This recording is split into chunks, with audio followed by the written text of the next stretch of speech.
The next question here is, how do American Muslims practice polygyny?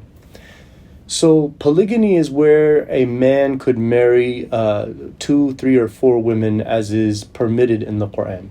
Pretty much no scholar understood this as some sort of a religious virtue to do that. It's just simply limiting and regulating the very open-ended, broad practice of Arabs in the time of the Quran. It was very common for many men to have 8, 10, 15 wives spread out in different places. And, he would leave one and for some time and she'd be like kind of stuck and kind of trapped. So Islam basically came down and regulated that very common culture, which was in many places of the world until this day it is.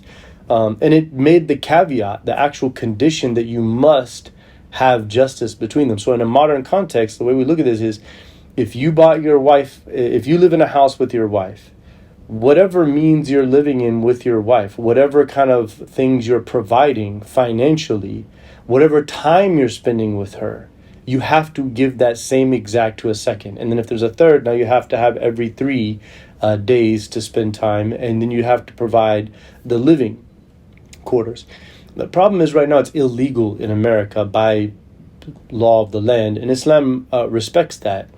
And Islam looks at it through the lens of, this is a contract with God, and it needs some form, because it's a social contract as well, it needs some form of enforceability or legal implementation. So in American law, if a woman became a second or third or fourth wife, she has no rights according to the law. She will not have any rights preserved for her. So the way those that do this do it, is that the second or third or fourth wife openly at the contract waives her rights.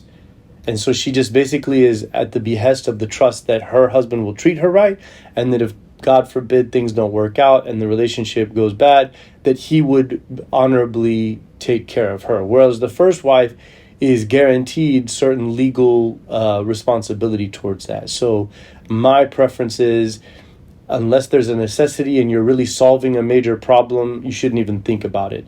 But the feasibility of actually doing it as it was practiced, where the Prophet ﷺ had wives and they had each quarters exactly like the other one, and he would take permission if he did want to spend more time with one of them. He would literally ask permission, meaning, if you don't want me even as the Prophet, then I will do exactly as we know in Islam. Because the Islam then in the same verse says, if you can't be just and offer all of them time and wealth, you can't give somebody equal love. Love is a very abstract thing.